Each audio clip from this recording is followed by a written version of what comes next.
Tastes like rice? No.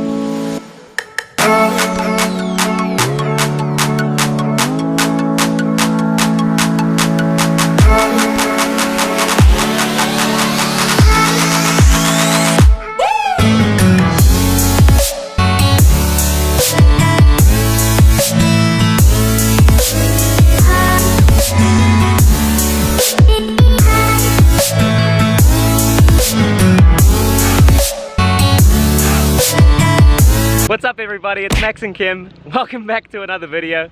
We've made it up to the northern part of Vietnam called Sapa. You've probably heard of it because of the amazing rice terraces. It's absolutely beautiful here. The terraces just cascade down the mountains as far as the eye can see. All the footage here really doesn't do it justice, but today we're going to do some trekking and explore as much of the terraces as we can. We're going to head over to a waterfall. Apparently you can walk to the top of it and it takes about half an hour. We did get invited to a homestay yesterday. Max helped them move some corn and then they invited us for dinner, which was absolutely incredible, and they're so lovely. The place where we're staying, they were actually just moving 50 kg bags of corn over the rice terraces. I just kind of asked if he wanted a hand with one. Max thought he'd offer to be nice, thought he'd carry one bag.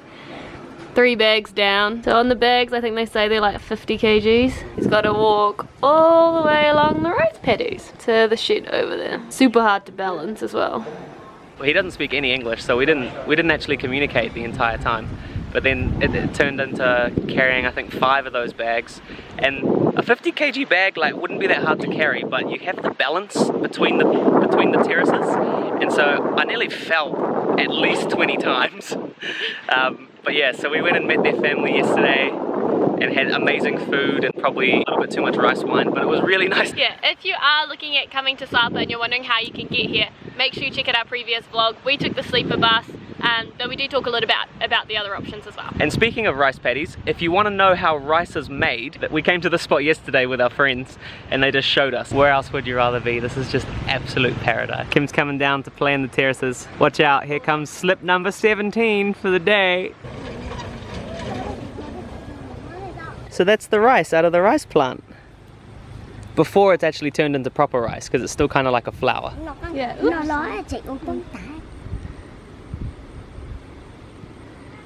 Tastes like rice? No. So it takes 4 months for the rice to go from being planted to being ready to eat. If you wonder why we're standing like this, we're standing on a rice paddy ledge. After 25 to 28 days, they replant the rice. I'm not sure why they do that. Better soil. Yeah, they move it to a new pond, although these ponds are all full. The rice paddies are always constantly flooded. So if you think it looks really nice and grassy, if you try and walk in it, it's actually flooded with water. I actually just mean the rice grows in water, so you can tell that the whole sort of level here is probably about ankle deep in water. If you come in and you look at the plant, that is the actual rice growing, which is super cool. So that is how you can tell when the rice is almost ready for harvest, because it starts to have that little flower. The grass changes color. It's not that dark green. It goes a little bit lighter and a little bit yellower. You can see all of that flower on the top of the rice paddy here, and all the lighter bits is what they actually harvest that grows.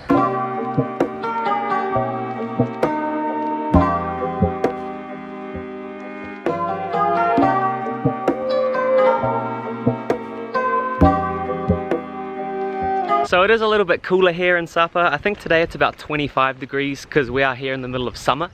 So it's cooler than the rest of Vietnam. It's still not that cold. We're out here in singlet and shorts. So we've actually got to go walk around to the other side of the valley, which is cool because we get to check out, there's a really, really big dam. So we've got to walk past that to get over to the waterfall.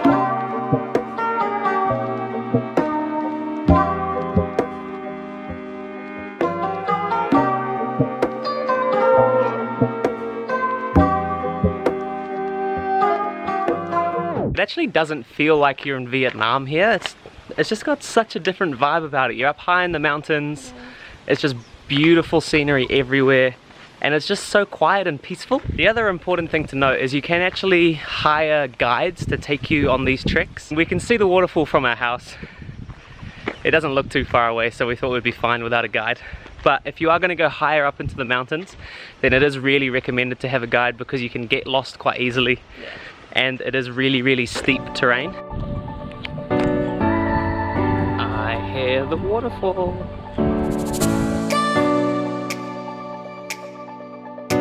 Parkour!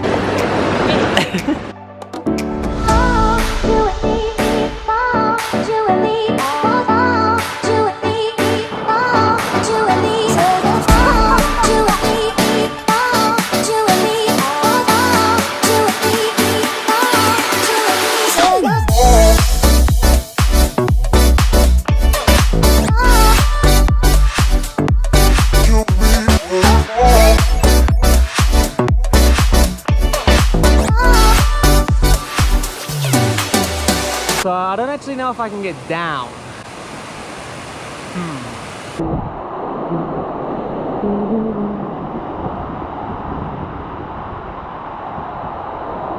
That worked out pretty well.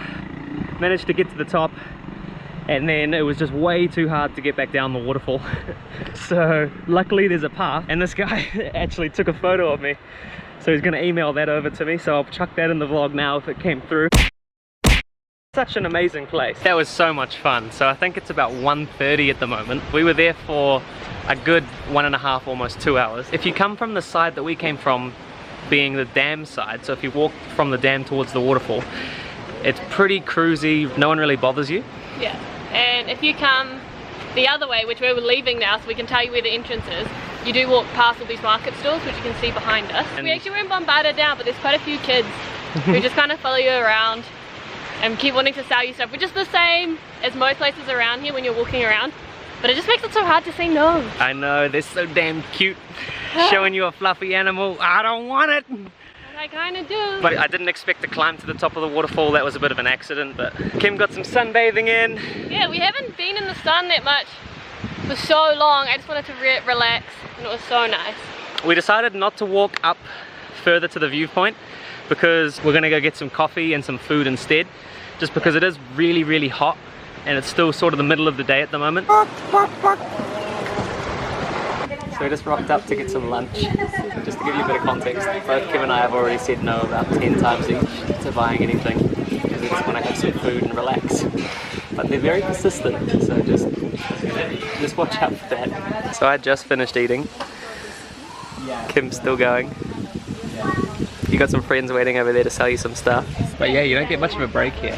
As soon as you finished eating, back to it. So if you want a bracelet or a headband, there's the place to come.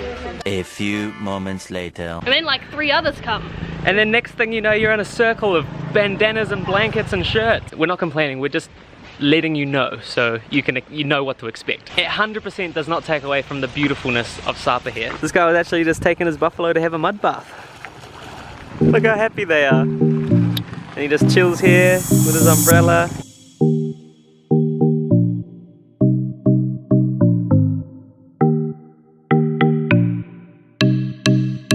Just like that, it's over.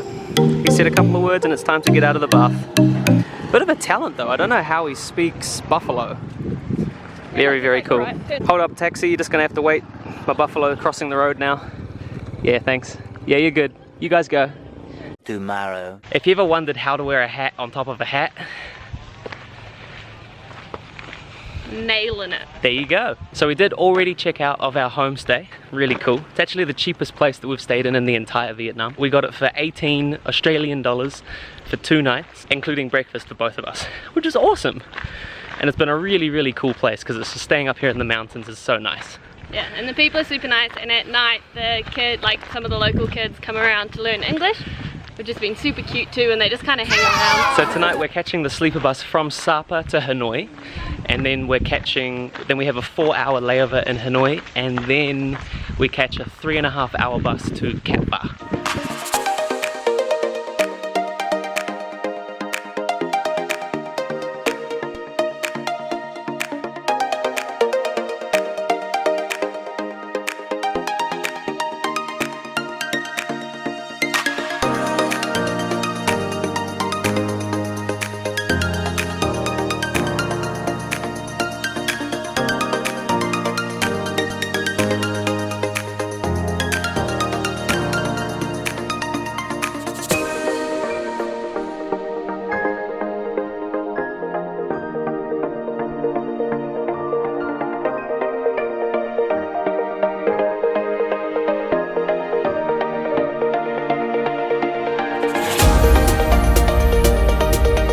going on? I'm Stuck on the field. Yeah, these are so dodgy. Kim made it back all safe and sound. That was no joke though. Seriously, if you want to come play around on these terraces, wear your balancing shoes. Sapa's been absolutely amazing. We've only been here 3 days and 2 nights, and it's not nearly enough time to explore everywhere, to do all the trekking, and just to relax, because it's so nice. Yeah, and saying that, we got here at 5 o'clock the first morning, and we're not leaving till 10 o'clock tonight. So technically we've had 3 days. 3 full days. So we're about to go catch our overnight bus to Hanoi, then we go from Hanoi to Cat Ba. This place is unreal. But it's not as cold as everyone says. We've been extremely hot the last couple of days. It is the middle of summer, but yeah, I don't know. Yeah, it's gonna be hot in Cat Ba. If you haven't already, make sure that you smack that subscribe button in the face. If you haven't subscribed already, are you good, bro? Join the family. We appreciate all of you so much. And again, the channel has just grown incredibly, and we can't be more thankful. God bless, stay safe, and we'll catch you in the next one. Bye. You got a big jump. Yeah, you do that one. Yeah, but I gotta get you from this angle. Stunt it! Oh. You're so funny. That was the smallest jump ever. These are so unstable. Like some of them, like look at that. It's just mud. Yeah. 50 kg bag of corn. 60 kg bag of Kim. 5 times. Every day of my life, 24 years.